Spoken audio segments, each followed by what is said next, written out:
Bienvenue au Fil de France. Aujourd'hui, un beau petit projet d'essuie-main avec de la chenille de coton. Suite à mes recherches sur la différence de grosseur de fil de la chaîne à la trame, j'ai découvert dans l'art du tissage, je vous présente un autre livre en français qui est super génial parce que tout ce que j'ai appris en anglais se retrouve en français ici. Alors, c'est merveilleux. Alors, c'est un livre de Betty Bryan qu'on peut trouver facilement dans les entreprises du Québec. Il y en a dans des boutiques de laine dans les entreprises du Québec. Faites une recherche. Et j'ai trouvé à la page 149, en fait, ce qu'on va faire aujourd'hui, ça s'appelle le REP de trame. Donc, les essuie-mains que je fais, c'est exactement, pratiquement le même modèle que ça. Donc, j'ai été vraiment surprise de trouver les informations que je vais vous expliquer aujourd'hui dans ce livre. Donc, l'art du tissage, il n'y a vraiment pas beaucoup de livres en français. Donc, il est vraiment, vraiment, vraiment intéressant. Alors, c'est ça, l'art du tissage de Betty Bryan.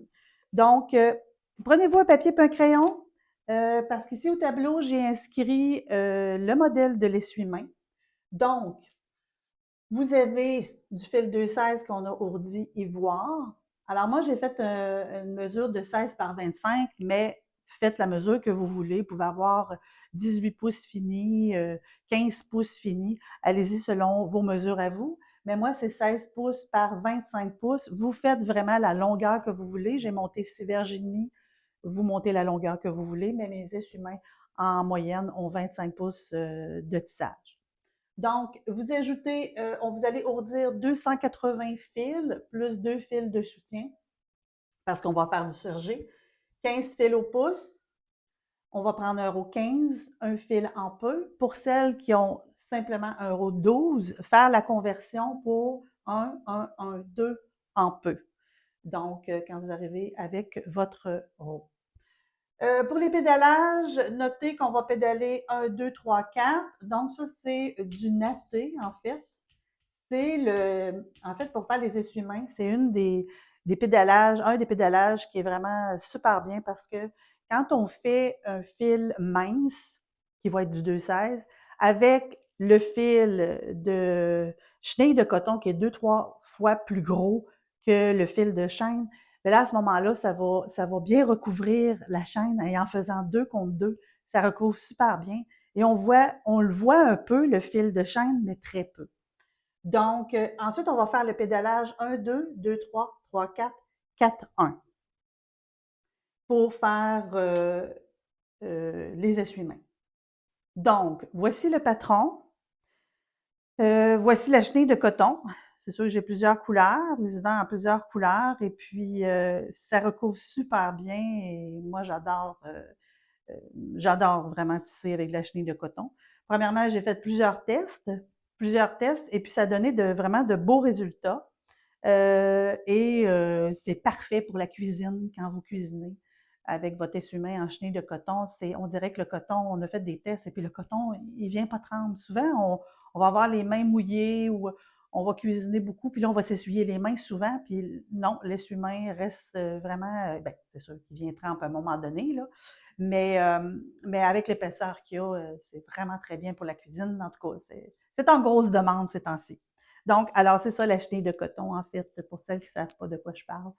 Euh, alors, je pense que c'est une demi-livre, ça se vend une demi-livre là, dans tous les endroits où ils vendent du fil de tissage. Bon, alors, je vous montre un peu l'expérience que j'ai faite. J'ai fait ici un centre de table en ceinture de moine. Et voyez-vous, je voulais faire le test, voir en chenille de coton, qu'est-ce que ça peut donner. On voit très bien que la chenille travaille. Et quand elle se sent coincée ici, elle ne sort pas. Mais ici, quand il y a trop de flotté, bien là, ça poffe. Et puis, ça rapetisse. Et puis, non, ça n'a pas donné vraiment un beau résultat. Et puis, il faut savoir aussi que la chenille de coton, dépendamment de la couleur que vous avez, c'est étrange, mais il y a certaines couleurs qui vont rapetisser plus que d'autres. Mais bon, cette expérience-là, elle ne s'est pas avérée bien, bien, bien. Bon. Ensuite, ici, j'ai un autre échantillon. Le premier échantillon que j'ai fait en chenille de coton, toujours avec du fil 2,16, 15 fils au pouce, sauf que j'ai tissé de la toile. Et on voit qu'à la toile, on voit quand même des petits picots blancs. Ça donne un tissu qui est quand même assez souple. C'est très souple. Par contre, trop mince à mon goût. Trop mince à mon goût. Donc, lui, il vient tremper un petit peu plus rapidement. Ensuite, deuxième essai que j'ai monté justement de la chenille de coton, 8 fils au pouce, et puis j'ai tissé avec la chenille de coton, mais encore là, c'est trop mou, ça n'a pas donné le résultat que je voulais. Donc, je n'ai pas remonté de la chenille de coton. J'ai eu une belle petite surprise, je me suis dit, tiens, on va monter du 2,16, mais au lieu d'être 15 fils au pouce, je vais aller avec 10 fils au pouce, parce que je ne voulais pas qu'on voit le blanc. Belle surprise à mon goût, ça l'a donné un tapis. Donc, à ce moment-là, si vous faites un motif et que là, on recouvre entièrement la chaîne, dans le fond, la chaîne qui est beaucoup plus petite, mais là, à ce moment-là, avec une technique de tissage en opposition, mais là, à ce moment-là, on peut complètement recouvrir et ça peut faire un magnifique tapis de bain. C'est un projet à venir parce que je veux me faire un tapis de bain. Et puis, c'est raide. Je veux dire, c'est quand même souple, mais très, très bien. En tout cas, c'est à refaire. Voilà ce qui nous amène au fameux essuie-mains. Donc, voilà. Alors, les essuie-mains que j'ai faits, c'est vraiment en surgé. Celui-là, qui a une particularité, c'est que si vous voulez avoir un essuie-mains qui est un petit peu plus épais, là, à ce moment-là, on va faire la marchure, mais on va la doubler. Ça veut dire que j'ai fait la marchure 1-2, je l'ai fait 2 fois. Donc, à ce moment-là, ça nous donne une épaisseur extraordinaire. Puis, on voit le blanc, mais pas tant. Donc, c'est vraiment en doublant tout simplement la marchure, ça va vous donner une petite épaisseur à votre essuie-main. Et lui, je l'ai mis dans ma cuisine et mon conjoint mon conjoint qui cuisine plus que moi l'a beaucoup apprécié. En tout cas, c'est en grosse demande. Donc, de faire des essuie-mains pour le barbecue l'été, c'est super intéressant. Alors, tout simplement, doubler la marchure, ça va vous donner une épaisseur à votre essuie-main. C'est la même chose ici. Celui-là ici, je l'ai triplé. Lui est un petit peu plus raide. On voit là, que la texture est plus, c'est ça, est plus raide, est plus épaisse. Donc, je l'ai complètement triplé. Puis voyez-vous, plus on va mettre de fil, plus on va voir le design du blanc qui va ressortir. En tout cas, c'est le résultat que ça m'a donné en tissant 3 épaisseurs. Bon, alors voilà les échantillons que j'ai faits. Donc, on va s'en aller au métier à tisser pour vous montrer ce que ça donne avec mes nouvelles couleurs. À tantôt. Bon, alors voici le début de l'échantillon que j'ai fait. Donc, je vais vous montrer un petit peu c'est quoi la marchure pour le démarrage de l'essuie-main. Celui-là est plus tissé simple. Donc, ici, le gris, pour commencer, j'ai tissé 1, 2, 3, 4, tout en gris pendant 1 pouce. Ensuite, j'ai fait 1, 2 ici, beige, 3, 4, gris, 1, 2, beige. Alors, je suis allée avec vraiment 2 couleurs pendant 1 pouce, 1, 2, 3, 4. Ensuite, j'ai fait 2 lignes de gris, 1, 2, 3, 4 encore. Le pédalage est vraiment 1, 2, 3, 4 tout le long. 1, 2, 3, 4, 1, 2, 3, 4. Beige, gris, beige, gris, beige, gris. J'ai fait gris, gris. Ensuite, je suis repartie avec gris, beige, gris, beige, gris, beige. En tout cas, j'ai inversé les couleurs ici pour me donner un genre de petit motif. Et j'ai terminé ici avec le gris 1, 2, 3, 4. Un pouce aussi. Ensuite, je suis partie ici avec le sergé en beige. On ne le voit pas tellement, mais c'est vraiment 1, 2, 2, 3, 3, 4, 4, 1 tout le long. Et quand je suis arrivée ici, pour donner un motif de sergé, qu'on voit mes lignes un petit peu plus prononcées, encore là, c'est vraiment tissé simple. J'ai fait 1, 2, 1, 2 gris, 3, 4, voyons, 1, 2, 2, 3, 3, 4, 4, 1, mais tout en changeant la couleur gris, beige, gris, beige, gris, beige tout le long. Alors, ça m'a donné une petite ligne de diagonale. Bon, alors c'est ça pour le début de l'échantillon.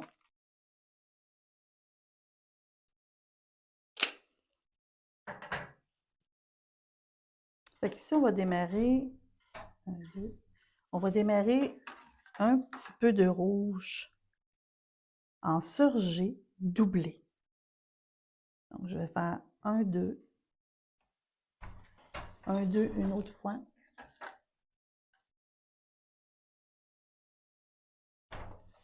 2, 3.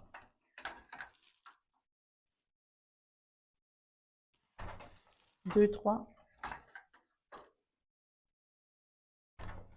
3, 4. 3, 4. 4, 1. 4.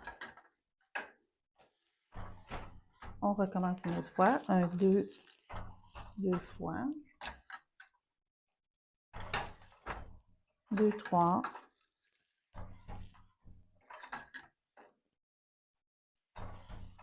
3, 4.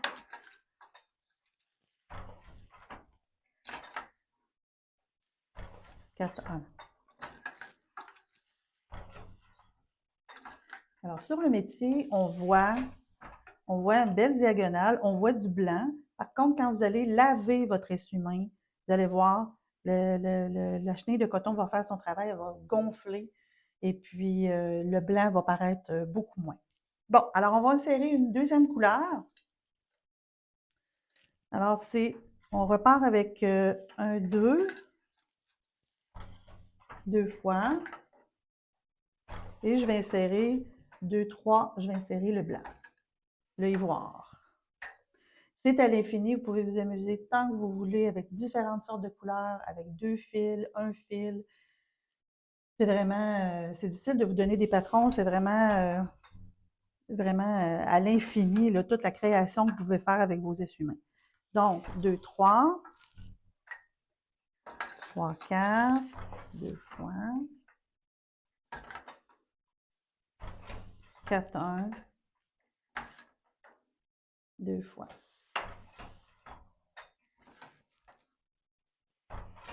On recommence. 1, 2, 2 fois.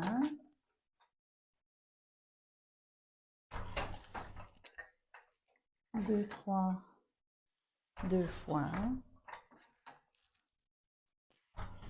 3, 4, 2 fois. Puis 4, 1, 2 fois. Et là, ça fait 1, 2, 3, 4. On va y aller à 5. 1, 2, 2, 3. 2 fois. 3, 4.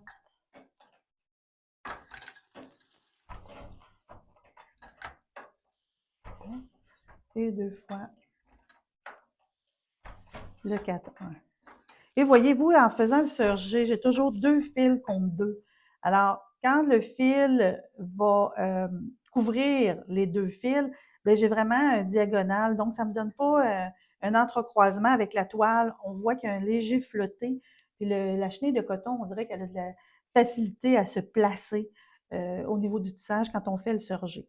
Donc, j'ai fait 1, 2, 3, 4, 5, 6 beige. Donc, je vais terminer avec le rouge pour me donner des bordures. Je commence toujours par tisser vraiment aléatoire. Je n'ai pas vraiment de patron en tête. J'y vais avec les couleurs que j'ai. Et puis, à un moment donné, whoop, je vois que j'ai une belle bordure qui est en train de se faire. Et ensuite, je tisse différents motifs au milieu. Fait que toujours doublé pour donner une symétrie à ma bordure.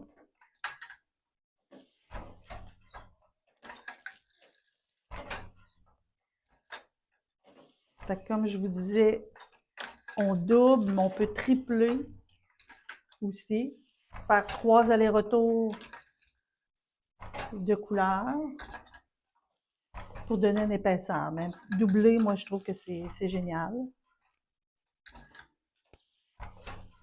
Alors, c'est un petit aperçu de ce qu'on peut faire pour nos essuie-mains. On ne bat pas trop fort non plus. On y va là. Ici, j'ai mon fil de soutien. Donc, on ne bat pas trop fort. Juste assez pour placer. Alors, voilà ce que ça donne là, pour une bordure là, en 2 couleurs. Vraiment intéressant. Je pourrais tisser encore longtemps, mais je vous ai donné comme un petit aperçu là, de ce que vous pouvez faire là, pour vos essuie-mains. Fait que moi, je tisse une bordure. Après ça, je peux aller avec, mon Dieu, 4 couleurs. Au lieu d'y aller 2-2, on peut y aller 4-4. On peut l'essayer avant de terminer. Je vais faire 4. Je vais encore doubler, mais je vais aller 4 fois avec le beige, puis 4 fois avec le rouge. Ça veut dire, je vais faire 1, 2, 2 fois, 2, 3, 2 fois, 3, 4, 2 fois, 4, 1, 2 fois. Alors, ça m'a donné comme 4 allers-retours. On voit que le beige aussi, le blanc disparaît assez totalement, là, parce que plus que les couleurs sont foncées, plus qu'on voit le blanc. Donc, je fais 1, 2, 2 fois, 2, 3, 2 fois, 3, 4, 2 fois, 4, 1, 2 fois. Alors, voyez-vous, ça vous fait des rayés un petit peu plus larges que 2 contre 2. Fait que je fais une série de 1, 2, 2, 3, 3, 4, 4, 1 doublé. Alors, je vais avoir des beaux rayés. Oups! La bobine arrive à la fin. Là, j'avais pris une petite bobine qui restait. 4, 1. Et on repart avec le rouge. Alors là, ça nous donne à ce moment-là des rayures un petit peu plus larges. Alors, allez-y toujours avec le sergé doublé. Alors là, on voit vraiment que le fil s'étend super bien. J'aime beaucoup cette marchure pour faire... Voilà. Alors, je vais revenir après ça avec un autre blanc. Je vais avoir 3 bandes de blanc. Après ça, je vais revenir avec le rouge et je vais revenir avec ce motif-là ici et le rouge. Donc, à ce moment-là, ça va me donner vraiment une bordure pour commencer mon linge. Puis après ça, je peux aller, mettons, 5 pouces de rouge, 5 pouces de blanc. En tout cas, écoutez, c'est à l'infini tout ce qu'on peut faire avec ça. Bon, alors voilà, un essuie-main déterminé. Ce qu'il faut surveiller simplement pour terminer, c'est surveiller les bordures. Bon, les bordures, c'est sûr que ça s'en va des fois comme ça. C'est un fil qui est plus fin que la trame, donc c'est de surveiller là, quand on passe la navette pour que la chenille de coton soit bien déposée. Donc voilà, alors si vous avez aimé ce petit aperçu sur la chenille de coton, faites un petit j'aime. Si vous avez des commentaires concernant le montage ou concernant la chenille de coton tout simplement, vous pouvez m'écrire, ça va me faire plaisir de répondre à vos commentaires. Et pour celles qui veulent continuer, abonnez-vous à ma chaîne et ça va me faire plaisir de vous avoir avec nous. Merci de m'avoir écouté. Et dans le prochain vidéo, je vais parler de comment couper une pièce pour pouvoir l'enlever de sur le métier sans atteindre la tension de votre fil. Donc, ça sera pour un prochain vidéo. Alors, merci. Bonne fin de journée. Bye bye.